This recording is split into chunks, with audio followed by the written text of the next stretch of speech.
In Chapter 5, we will be talking about probability. 5.1 specifically, we'll be talking about probability rules and how to apply the rules of probability, computing and interpreting probabilities using the empirical method, classical method, and subjective probabilities. And we will not actually be looking at simulation because I cannot show you that on this. So we will not be doing number 4 in this class.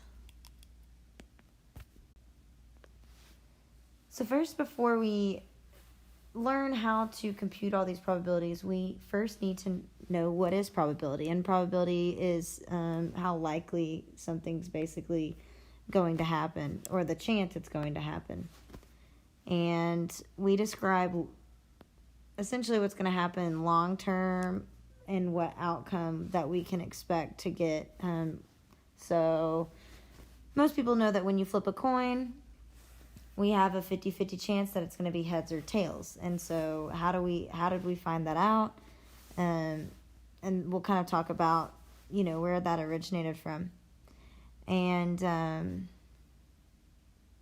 so we won't do this last little bit, the simulation, but it basically says is if I were to flip a coin about 100 times, I would expect to get close to 50 heads and close to 50 tails. Although it may not be exactly that, we can expect to get something pretty close. This is called the law of large numbers. So let's say that I flipped 10 quarters, 10 quarters, and I got 6 heads and 4 tails. Well, does that mean that I get heads 60% of the time and tails 40% of the time? Well, probably not, because 10's not that much. Let's say I do it 100 times and I get maybe heads 54 times and tails 56 times. So that's getting closer to 50%. And if we were to do it again, maybe with 1,000, we would get even closer. And so the more times that you do something, as the repetition increases, the closer it gets to what you actually will have for the probability, what you can expect to have. And so for flipping a coin, we expect to get 50-50. Couple other terms that you need to know are the experiment is a process that can be repeated in which the results are uncertain. So if we were to keep going with the flipping of the coin example, that would be an experiment. How many times can we flip a coin, and what will we get when we flip the coin? Sample space is the collection of all possible outcomes, and so an example could be heads, tails, right? If I flip a coin, I expect to get either heads or tails. An event is any collection of outcomes from a probability experiment. I'll kind of show you what that looks like next. And we usually denote event with a capital E. Consider having the experiment of having 2 children. Identify the outcomes, and so the outcomes would be either a boy or a girl, right? And the sample space, I will do that. Actually, let's do this, sorry.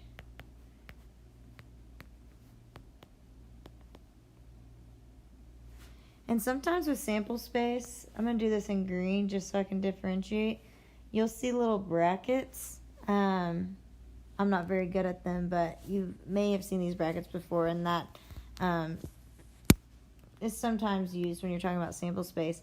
And outcomes, what are all the possible outcomes? So basically, you either have, let's say this is your first child, you could have a boy or a girl.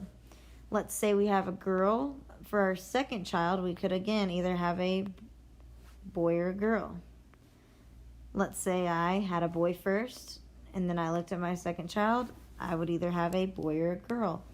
And we want to know the experiment of having one boy. So that first one is girl, girl. That's not what we're looking for. The second one is girl, boy. So that is one boy. The third one's boy, girl. So that is one boy. And the last one's boy, boy. So that wouldn't work. And so the outcomes could either be a girl, boy or a boy, girl. There are a couple of rules that you need to keep into consideration when you're doing probability. It needs to be in between 0 and 1. And when you see P parentheses E, that's read the probability of E. And so the probability of some event E needs to be greater than 0, greater than or equal to 0, and less than or equal to 1. And then the sum of all the probabilities must equal 1. And so those are the only two rules you have to remember. You can also represent probability with a model or distribution, and it lists all the outcomes, and it represents the probability of whatever you're talking about. And so we'll kind of look at that in just a second on the next slide of what a probability model looks like. So we need to figure out if this is a probability model. It says a bag of peanut M&M milk chocolate candies. The color of candies can be either brown, yellow, red, blue, orange, or green. We're randomly going to select a candy from the bag, and this shows, the table to the right shows the probability of getting each color. So, for example, brown, there's a 0.12 or 12% chance that I'd get brown, and 15% chance I'd get yellow, and so on for the rest. And it wants to verify that this is a probability model. And you have to meet two conditions. All of the probabilities need to be between 0 and 1. I'm looking at each of these, and they are all between 0 and 1.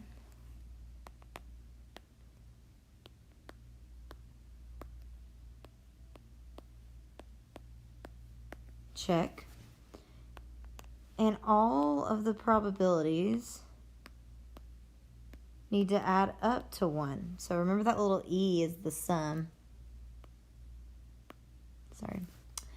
So if I add all these together, 0.12 plus 0.15, 0.12, 0.23, 0.23, 0.15, add them all up, I will get 1. So this is a probability model.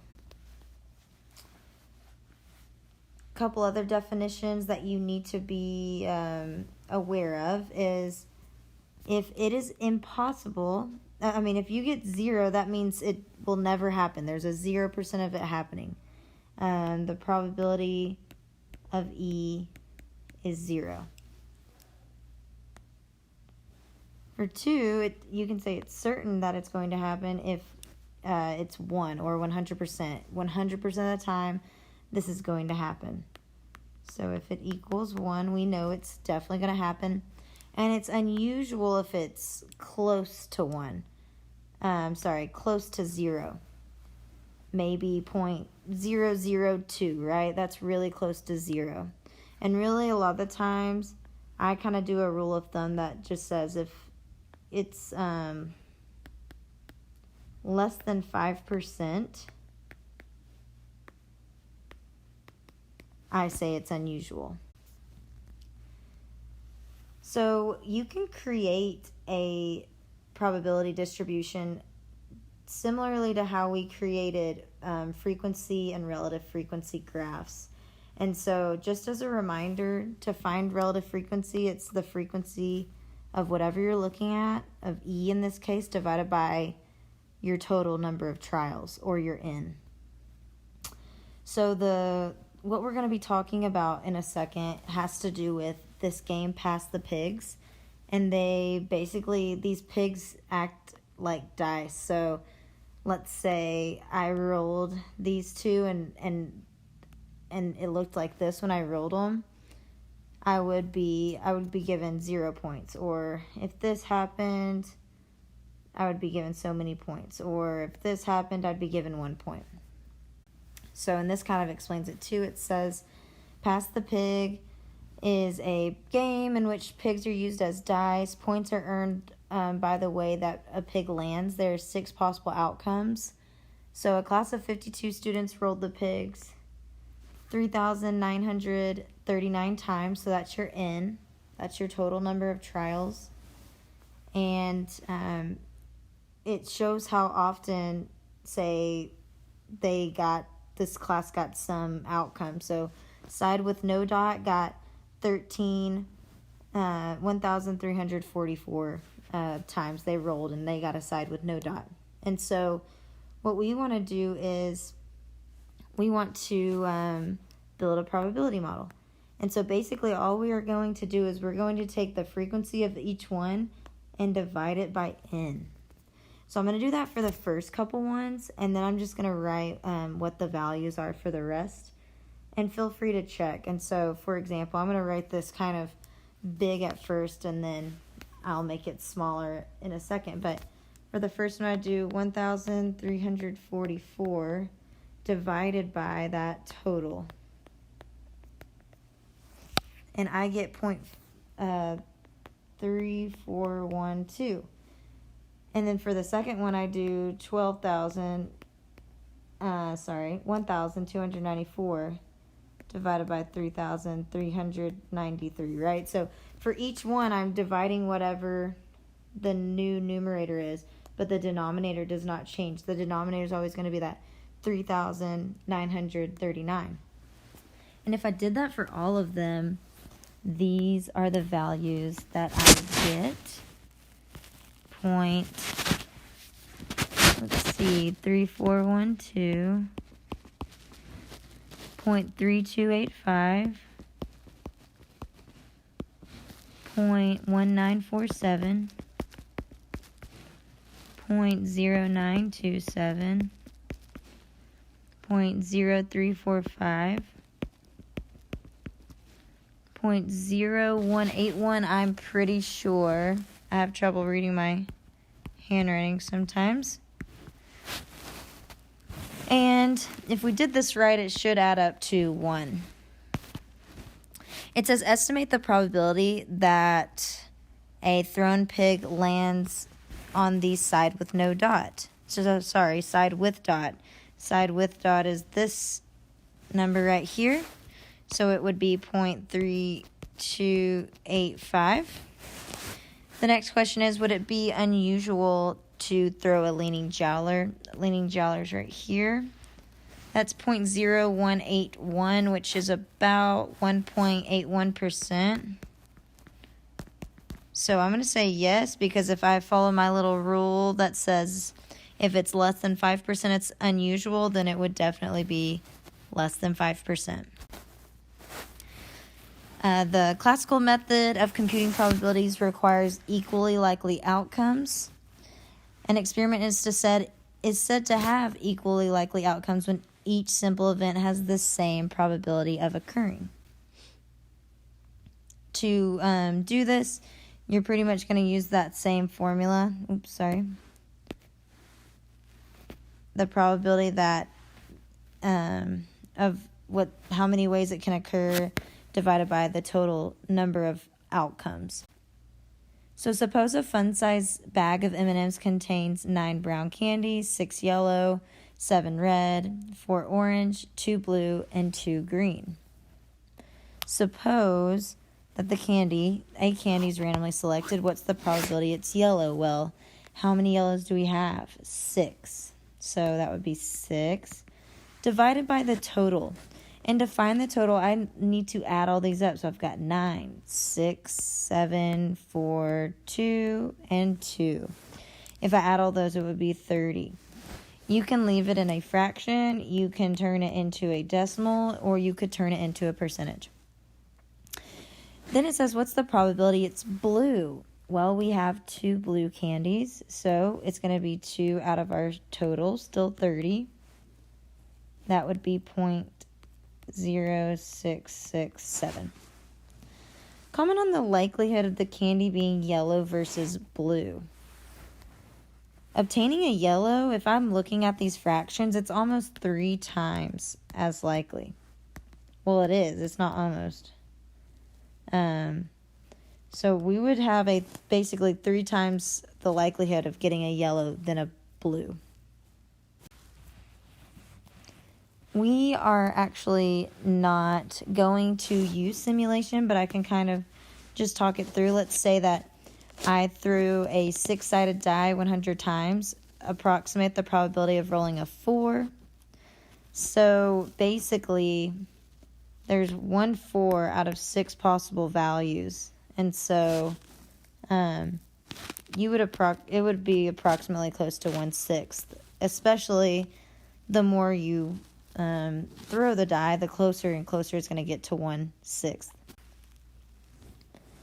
There's also something called subjective probability, and it's obtained by the basis of personal judgment. And an example of subjective probability is an economist predicting there's a 20% chance of recession next year. He is using his own judgment to make a prediction about the economy. So, I mean, I'm sure he's probably using a lot of data and numbers, but he's still got some of his personal judgment in there, and that's why these types of examples are subjective probability. In his fall 1998 article in Chance magazine, Hal Stern investigates the probabilities that a particular horse will win a race. He reports that these probabilities are based on the amount of money bet on each horse. When a probability is given that a particular horse will win a race, is this empirical, classical, or subjective? It's definitely subjective because depending on how people feel about what horse will win the race is going to affect the statistics, right? The probability.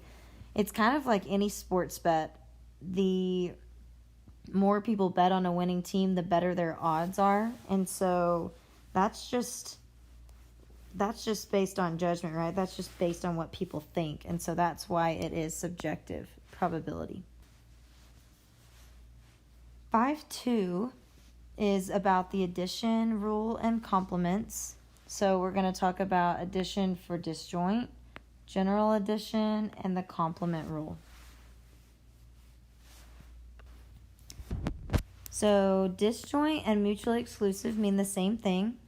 And two events are said to be disjoint if they have no outcomes in common. Again, another word for that is mutually exclusive. And so an example of this could maybe be a Tech baseball player and a UT baseball player. You cannot be both of these things. You have to be either one or the other. There's no overlap. You can't be a baseball player at Texas Tech and at UT. And so mutually exclusive or disjoint events are exactly like this. It has to be either or. It can't be both. Another example is done by a Venn diagram, which is those circles and what I drew in our last slide. And a lot of the times there are circles in a rectangle, and that rectangle represents the sample space. So let's say we have a bag of chips, and in the bag we have them labeled 0 to 9. And so we're going to let E represent the event. Choose a number less than or equal to 2. And so less than or equal to 2 would be these three. 0, 1, 2. And there it is in E. F is going to be a number greater than or equal to 8. And so greater than or equal to 8 is going to be 8 and 9. These events are disjoint because it's either or, right? 2 is not less than 2 and greater than 8.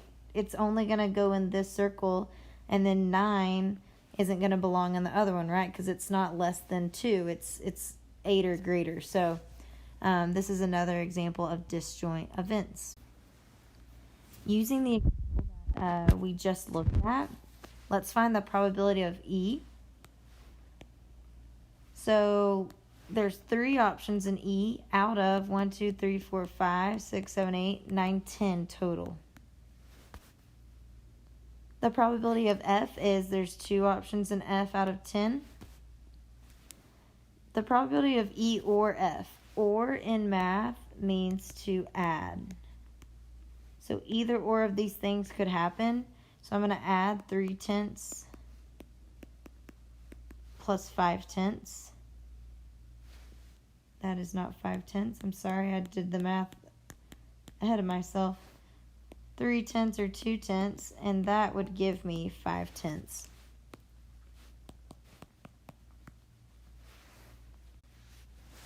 So there's a rule for this, and if you can say that they're disjoint or mutually exclusive, then you can use this formula.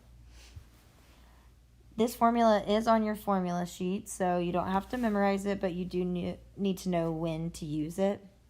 And you can add as many things as you want. So this is kind of the go-to rule, but if you had more ors, then you could just keep adding, and I'll show you what that looks like for the next example. It says the probability shows the distribution of number of rooms in housing units in the United States. So verify that it's a probability model. So what I need to do is look at all these. Remember, make sure they're between 0 and 1, which they are. And then I need to add them all up and make sure that they equal 1. And I've already done that, and they do. The second question is, what's the probability a randomly selected housing unit has 2 or 3 rooms? Remember, or means to add. So 2 is here, 3 is here. I'm going to add up those 2 boxes. And I'm going to probably put this down here. So I'm doing this one. The probability of 2 or 3 is equal to 0.032 plus 0.093. When I add those 2 values together, I get 0.125.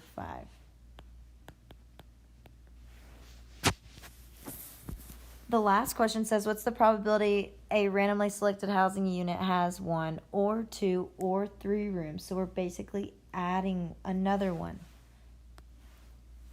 So I'm going to take what I just got and add the probability for 1 to it. So 1 or 2 or 3 is equal to that 1.25 that I already added. That's already 2 and 3 added together plus 1's probability.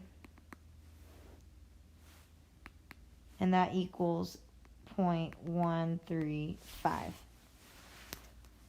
If I wanted to do 1 or 2 or 3 or 4, then I would just add the 4th probability. And so you can do it as much as you want, given their mutually exclusive events. And then there's one more rule that says if the general addition rule says the probability of E or F is the probability of E plus the probability of F minus when they both happen. You have to use this rule when you deal with the events that are not mutually exclusive.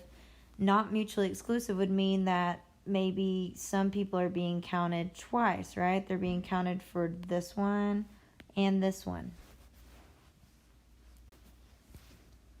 This says, suppose a pair of dice are thrown. Let E equal the first die is a 2.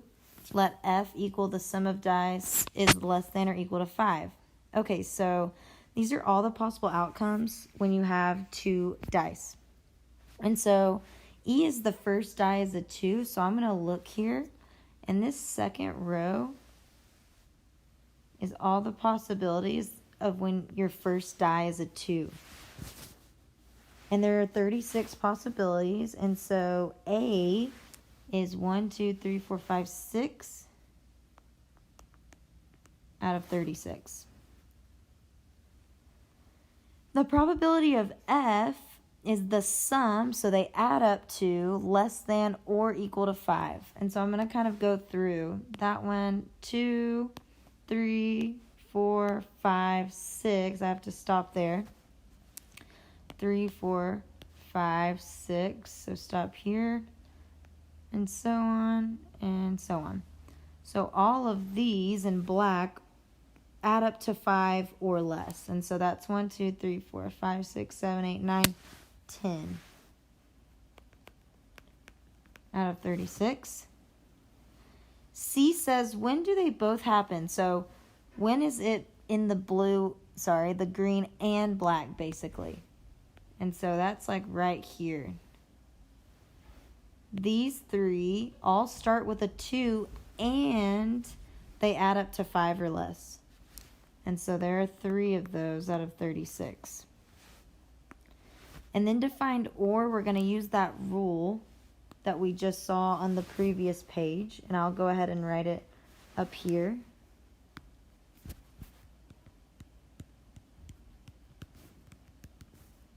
Probability of E plus probability of F minus E and F. Sorry, it's on the previous page if you can't read that. So it's going to equal 636 plus 10 out of 36 minus 3 out of 36. Because I basically already found all the parts of the formula. Now I just have to plug it in. The reason we subtract is because C is basically being counted in both of them, and we don't want these 3 to be counted as 6, right? Like if I count on this and this, then it's 6 instead of 3. And so that's why you have to subtract when it's happening to both of them. And let's see, when we do that, we'll get 13 out of 36.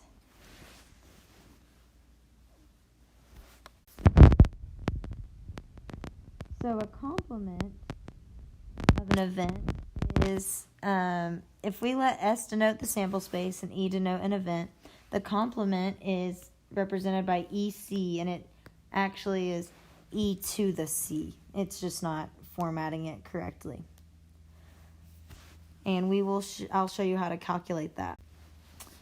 If E is when the event is happening, then EC I think of as the leftover when it isn't happening. And if 1 is the total amount that a probability can happen, to find the probability of the complement, you just do 1 minus the probability of the event. It's kind of like if I were to say 20% of us shop on Sunday, then how many of us do not shop on Sunday? Well, that would be 80 because it's the leftover, right? And I just did that by 1 minus 0.2. According to the American Veterinary Medical Association, 31.6% of American households own a dog. What's the probability that a randomly selected household does not own a dog? A lot of the times when you do the complement rule, you'll use it because you see that word not. So we know that the probability someone owns a dog, I'm just going to do the probability of D, is 31.6 or 0.316. And we want to find not own a dog, so the complement of D. So D to the C, the complement. The leftover is 1 minus what we got for the people who do own a dog. 1 minus 0.316, and we get 0.684. So that's the probability of people who do not own a dog. Okay, so last example here. What's the probability? The data to the right represents the travel time to work for residents of Hartford County, Connecticut. What's the probability a randomly selected resident has a travel time of 90 or more minutes? So 90's here. And I don't have the total of this, and I'm going to do A up here actually. I would do 4,895 divided by whatever the total of all that is. I'm just going to put total. B says compute the probability that a randomly selected resident will have a commute time less than 90 minutes. If the black is 90 minutes, then the green is everything less than 90, right? So basically I would have to add all these up, every single one, and divide it by the total, which would be tedious. Or if we already know what the black is, the green is the leftover. And what would be easier is we could just do 1 minus 4,895 divided by the total, whatever we would get for A, basically. Sometimes using the complement rule is nice because you can do maybe make it a little easier than it could have been otherwise. And so that's another way that the complement rule can be used. Section 5.3 deals with independence and the multiplication rule. So we're going to be talking about independent events, multiplication rule for independent events, and at least probabilities. Two events are said to be independent if the occurrence of E in a probability experiment does not affect the probability of F. They are dependent if one does affect each other. So let's do an example of a couple different events. You draw a card from a standard 52 deck of cards, and then you roll a die. What you got in the deck does not affect, what number you're going to roll on this dice. So these are definitely independent events. B and C are a little tricky. It says, suppose two 40-year-old women who live in the United States are randomly selected. The United States is so big, we can assume there are so many 40-year-old women that when I select one woman, it really won't affect the outcome of the next woman being selected because it's such a big pot, essentially, that we're choosing out of. So we can say these are independent. However, if I look at two 40-year-old women who live in the same apartment complex, I'm going to say that maybe there are 20 40-year-old women who live in this apartment complex, which isn't very much.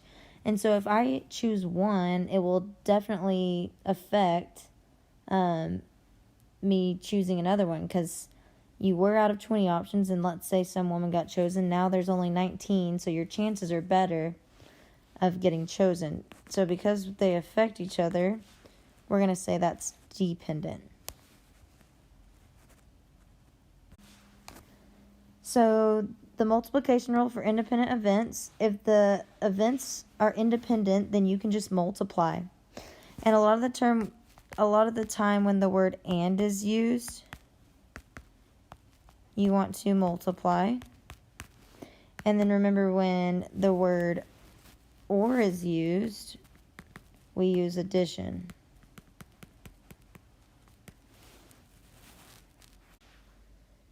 So let's compute the probabilities of independent events. The probability that a randomly selected female aged 60 years old will survive the year is 99.186%. According to the National Vital Statistics Report, what's the probability that two randomly selected 60-year-olds will survive? So the probability that two will survive, the probability that one will survive is 0.9918. But there's two of them, so I have to multiply that probability times itself. Or you can think of it as squaring. If I multiply those two values together, I will get 0.9838. That is the probability that two randomly selected 60-year-old females will survive the year. Another example is a manufacturer of exercise equipment knows that 10% of their products are defective and 30% of their customers will actually use the equipment the first year after it's purchased. There's a 1-year warranty. What proportion of the customers will actually make a valid warranty claim? and they're going to tell us that they're assuming independence, which basically lets us know that we're good to go. We can multiply them. So we've got two values here.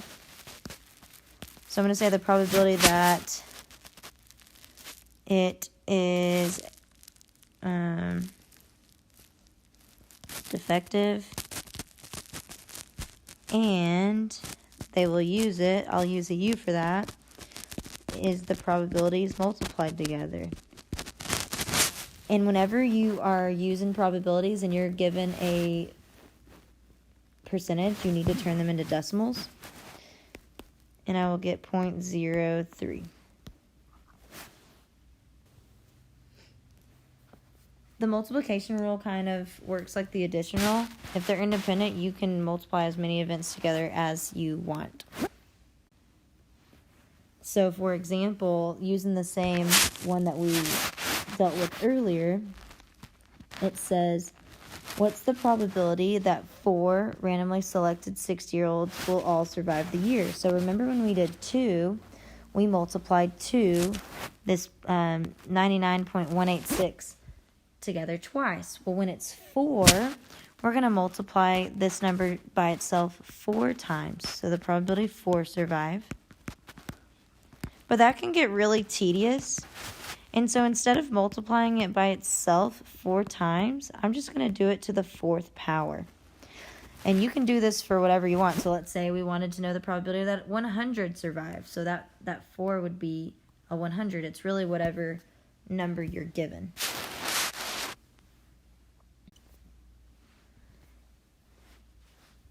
Last thing we're going to talk about is at least probabilities. The probability that a randomly selected female aged 60 years old will survive the year is still that same percentage. We're still looking at the same thing. But this just asks, what's the probability at least one of 500 randomly selected 60-year-old females will die during the course of the year? So whenever you do at least is basically 1 minus the probability of none. So if we want to know that at least one dies, we have to find the probability that none of them die. And if none of them die, then that means they all survived. And if they all survived, that would be that 0.99186 to the 500. That would be they all survived, right? And if I do that, I get 0.016795. I'm not sure why I went to 6 decimal places when I did this, but I did. So I'm going to take that number and plug it in here, and that's the probability that at least one would die.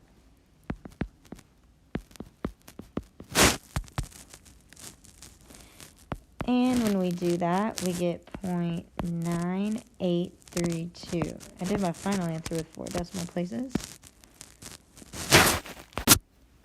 Here's basically a summary of everything we've been doing. Feel free to print it out, although you are given this,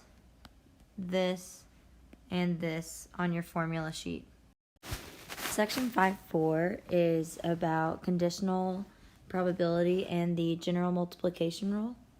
And what we're going to do in this section is learn how to compute conditional probabilities and probabilities using the general multiplication rule. So conditional probability is notated like this, and it basically reads the probability of event F given E. So that line represents given. So F given E. And we're going to kind of talk about what that means and when you see this, what you need to be doing. So this is kind of an elementary example of conditional probability. And so let's say that I have a 6-sided die and we roll it. What's the probability we will roll a 4? Well, there's 1 4 out of 6 possible outcomes, and so the probability of rolling a 4 would be 1 out of 6. But then what if I said only out of even numbers, what's the probability the die would come up a 4? So we've got 2, 4, 6. So that sample space is then only out of 3 numbers, and so the probability I would get a 4 is 1 out of 3. And so that's kind of the given. It's saying, given that it's even, so it's giving you a specific sample space, what's the probability I have a 4? And so it's giving you basically a specification first, and then once it gives you that new denominator, you say what you would expect to happen. Conditional probability can be represented with this formula as well. And it basically just says the probability of event F given E is when they both happen, E and F divided by just E. That's kind of the actual formula, but I usually just kind of think it through, and I'll give you examples, and I'll kind of explain what I mean by that.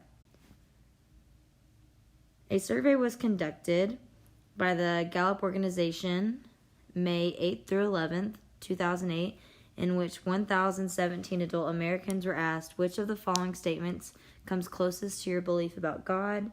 You believe in God, you don't believe in God, you believe in a universal spirit or higher power, or you don't believe in either.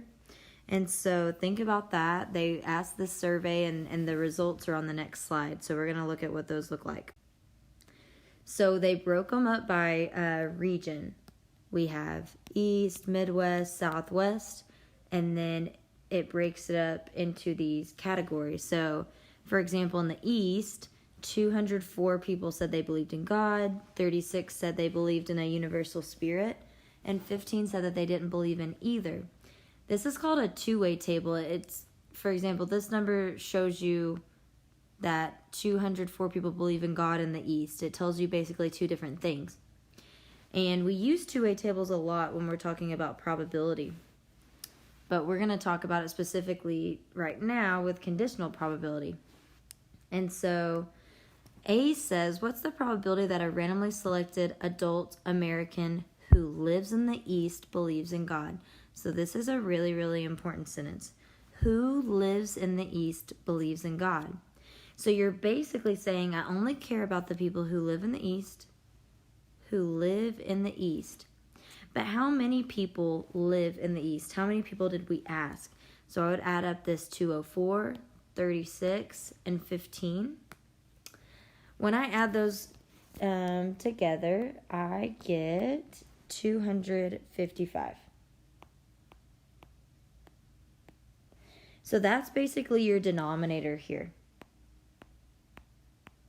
And what do we want to know specifically? Who live in the East believe in God. There were 204 people who believe in God and lived in the East. And that would be your answer. So that's the first part of the formula, the and. This and this are happening. Believe in God and live in the East divided by just live in the East. The wording of the part B is basically opposite. It says, what's the probability of randomly selected adult American who believes in God lives in the East? So now we only care specifically about those who believe in God. And so we're going to just isolate that column and say, well, how many people total did we ask believe in God? So I'm going to add up this 204, 212, 219, 152. And when I add them up, I will get 787. So that's my new denominator. But the numerator is still the same. It's still this number where they basically intercept. So 204. So the only thing that differs between the two are the denominators, and they change because of the way it was worded. In 2005, 19.1% of all murder victims were between the age of 20 and 24 years old. Additionally, 16.6% of all murder victims were 20 to 24-year-old males, What's the probability that a randomly selected murder victim in 2005 was male, given that the victim is 20 to 24 years old? So remember, when are they both happening? Basically, a way you could see this is the probability were male, given that line, were 20 to 24 years old. I'm going to put A for age. So when are they both happening? This 16.6% represents murder victims that were 20 to 24-year-old males. So males and 20 to 24 years old. So that is your numerator.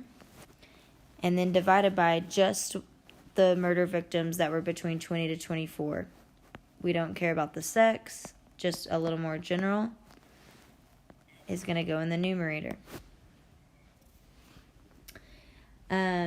When you do this in your calculator, you should get 0.8691. Now, really quick, too, if that formula confuses you, what I just did, basically anytime that you see the word given, you need to see what is after the denominator. What's after the word given will be your denominator. So what's after the word given was victim is 20 to 24 years old. What number were we given about 20 to 24 years old? 19.1%. And so that kind of helps you decide which one needs to go where. There is also something called the general multiplication rule, although I kind of think this one through a little bit more as well, but if you like rules, then you can definitely use this one when you're asked about it. And you are also given this on your formula sheet, and the general multiplication rule is the probability that two events both occur, and it's the probability of E times the probability of F given E. Example 4 is Mr. Gibbon needs 2 students to help him with a science demonstration for his class of 18 girls and 12 boys. He randomly chooses one student who comes to the front of the room. He then chooses a second student from those still seated. What's the probability that both students chosen are girls? And so you use the general multiplication rule when they're not independent events, basically. And you've got that rule that I showed you on the previous slide, and you can use that rule. But like I said, I normally just kind of think it through. And so I think, what is the probability? Well, first off, how many kids are in the class? 30. There are 18 girls and 12 boys. So 18 plus 12 is 30. And what I'm focusing on is I want to know if both students are girls. And so how many girls do I have? I have 18 out of 30. So then you've got to think, I have this one girl at the front of the room, and now I'm choosing from those still seated. So if I take one girl away, there's only 17 left. And I've also affected the amount of students still seated. There's only 29. And this is basically the general multiplication rule. And so once you multiply these two together, you get 0.3517. Essentially, there's a 35% chance that I could choose 2 girls in a row. Section 5.5 is learning how to solve counting problems using the multiplication rule, permutation, combinations, and permutations with non-distinct items, and probabilities involving permutation and combination. So there's something in statistics called a multiplication rule of counting, and it basically just means if there's so many selections for some choice, and then so many selections for the second choice, so many selections for the third choice, fourth choice, fifth choice, whatever it may be, you can multiply all these choices together to figure out all the different ways that you could come up with making these choices, which sounds a little vague, but hopefully in the next example I'll be able to clarify if you're a little confused. So let's take counting the number of meals, for example. So let's say for appetizer, you can choose between soup or salad, so that's 2 options. And for an entree, you can choose between baked chicken, beef patty, liver, roast beef, which none of those sound good, but that's okay. So those are 4 options. And then dessert or ice cream. So 2 options. How many different meals can be ordered? And so according to that rule, it says we can just multiply all of these together, and that will be the total amount of options. So 2 times 4 times 2, that's going to be 16. And that is true. There are 16 different options that you can make here, and I'm going to prove to you why that is. So let's say I choose in between soup or salad. Let's say I choose soup. Then I'm going to make that a little more up here so I have room. If I choose soup, I then have the option of chicken, beef patty, liver, or roast beef. But if I chose salad, I had the same 4 options. So chicken, patty, liver, beef, roast, sorry. And then once you say choose soup and then chicken, you still have the option of dessert. So for each one, I have ice cream or cheesecake. Ice cream or cheesecake, ice cream or cheesecake, so on, so on, so on. And if you count each of these, 1, 2, 3, 4, 5, 6, 7, 8, 9, 10, 11, 12, 13, 14, 15, 16, you can see that I have 16 total options at the end. And basically, this is just a way of proving that the rule works. You don't have to do this every time. You can just use that multiplication rule of counting, but, I just wanted to show you that it works. Now, I want to review before we go a little farther about factorials. Most people don't know what factorials are, and that's okay. You may know, but if you don't, then a factorial is represented with an explanation point. And factorial of 0 is 1. The factorial of 1 is 1. And factorials basically work by, let's say 7 factorial. 7 factorial is the same as 7 times 6 times 5 times 4 times 3 times 2 times 1. It basically multiplies all of the positive integers of that factorial, so 7 and all the numbers less than 7 that are positive. So I'll do one more, which will be, I might not even have room to do it. 10 factorial is 10 times 9 times 8 times 7 times 6. 5, 4, 3, 2, 1. So hopefully you kind of get the idea. Now I want you to notice something really fast. Do you agree that 7 factorial exists in 10 factorial? 7 factorial and 10 factorial, the black is all 7 factorial. So 10 factorial is basically the same as 10 times 9 times 8 times 7 factorial, right? Because that is 7 factorial. And so I want you to remember that for what we're going to do in a little bit.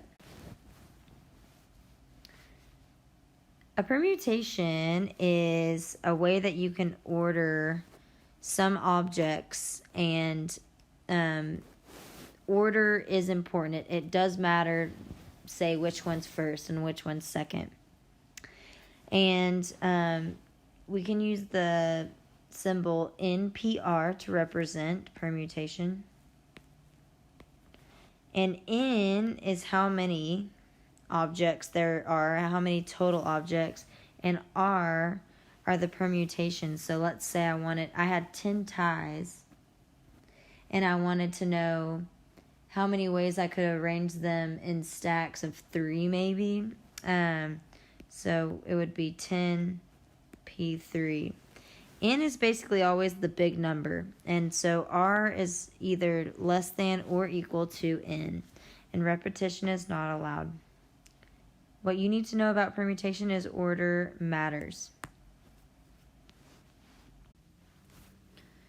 So we can also represent when we want to say how many ways we can arrange some objects in a certain order, or aka permutation, with a formula. That formula is right here. It's n p sub r equals n factorial divided by n minus r factorial. And n and r are those variables that I just talked to you about. And what you need to know are the number of objects are distinct, repetition is not allowed, and order is important. So using that formula that we just looked at, how many ways can horses in a 10-horse race finish first, second, and third? So first off, order is important because there is a difference between first, second, and third. So our R is 3 because we care about 3 places. And our total amount of people or horses or whatever you're talking about, in this case horses, are 10. The amount of participants or ties or whatever you're talking about, the total number. And so if you look at that formula, it says NPR, and your N is 10, and you don't put anything in for P, and then your R is 3. And NPR equals N factorial divided by N minus R factorial. So if we plug in accordingly, that would be 10 factorial divided by 10 minus 3 factorial, which is the same as 10 factorial times 7 factorial. Now remember what I told you earlier. Let's simplify this a little bit. 10 factorial, remember, is the same as 10 times 9 times 8 times 7 factorial, all divided by 7 factorial. And factorials work the same algebraically like anything else. If it's something divided by itself, we can cancel it out. So this is really the same as 10 times 9 times 8, which is 720.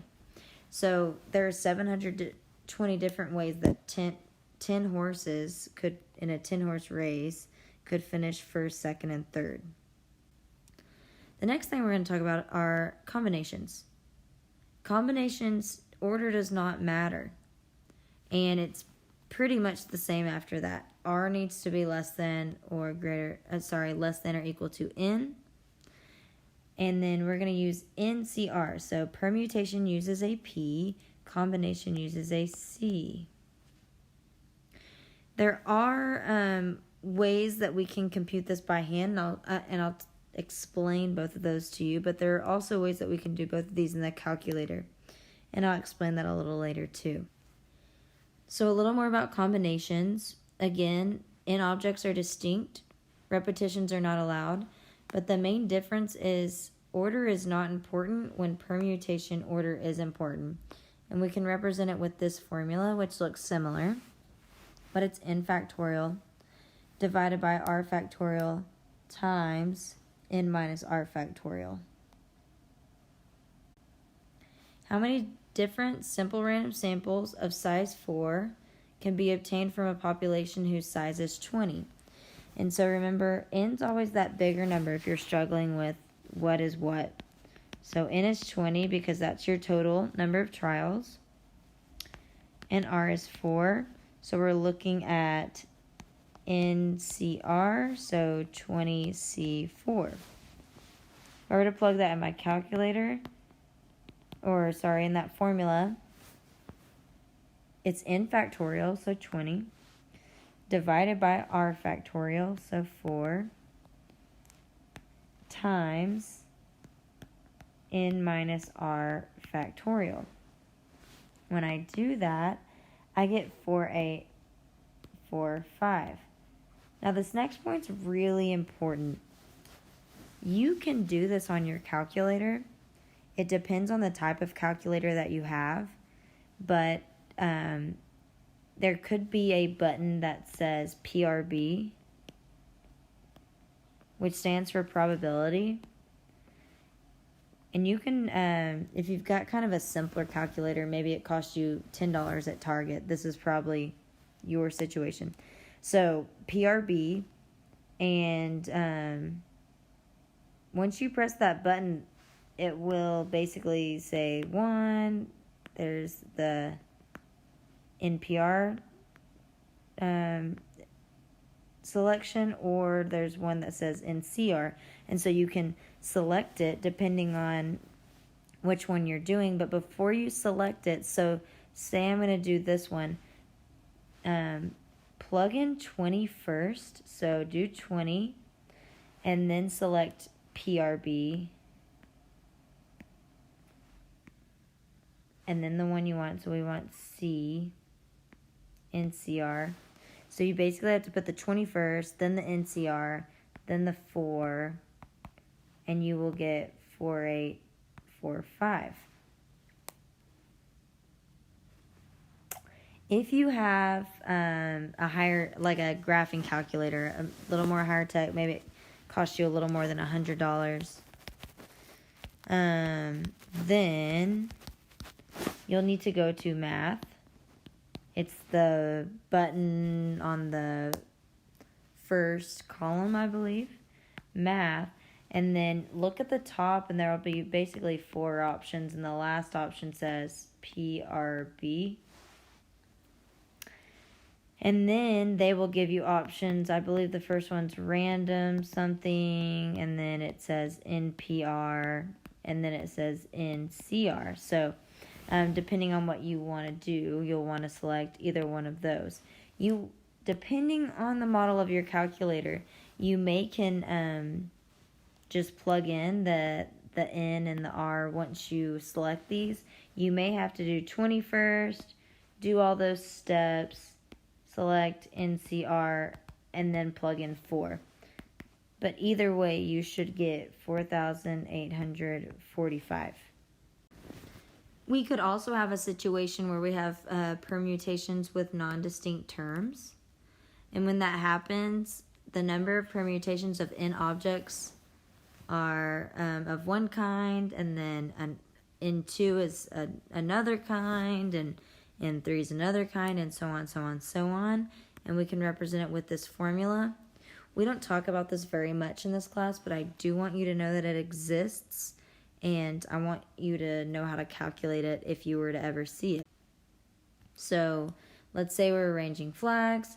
How many different vertical arrangements are there of 10 flags? So 10 would be our N and then we've got distinct terms. 5 are white, 3 are blue, 2 are red. So those are our distinct terms. And so we would say that N is 10, N1 is 5, because 5 are white. N2 is 3, since 3 are blue. And N2 is 3 and N3 are 2, because 2 are red.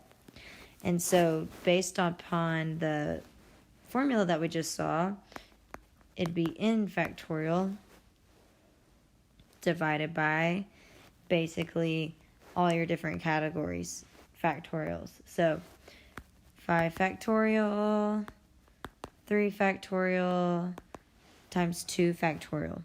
There's also actually a factorial button on your calculator. It's kind of difficult to explain, but either look it up online if you're interested, or I'll be happy to explain it to you over the phone or email or anything like that. But once you do that, you should get 2,520. The last example that we're going to talk about today is the lottery example. So in the Illinois lottery, an urn contains balls numbered 1 to 52. From this urn, 6 balls are randomly selected without replacement. For a $1 bet, a player must choose 2 sets of 6 numbers. To win, all 6 numbers must match those chosen from the urn. The order in which the balls are selected does not matter. What's the probability of winning? So we're basically combining everything that we've learned. We want to find the combination because order does not matter. So it's going to be C, the combination. And then we want to find the probability. So we need to find the combination first. So how many total options do we have? Well, since the balls are from 1 to 52, we have 52 total options. And how many ways can I combine those? Basically, 6 balls are chosen, so it'll be 52C6.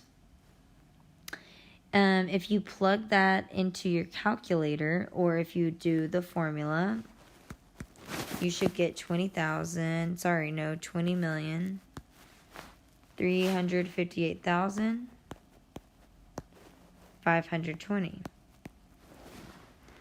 So then, what do we do with that number? That's all the total combinations, but we want to know the probability. Well, remember, we're one person, so maybe we have 1 out of this number probability to win.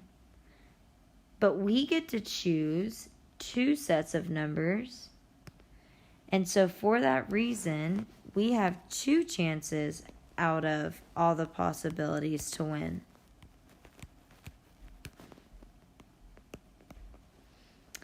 And that is the same as 0.00000098. So pretty small chance that we're going to win the lottery, but don't let me stop you. This last page is just kind of a flow chart of what you need to do in certain situations. So are you finding the probability of a single event? Yes, no. What happens here? What happens here? And it basically is a flowchart telling you what formula to eventually use in each situation. Feel free to print this out and use it if you need to, because it's definitely helpful.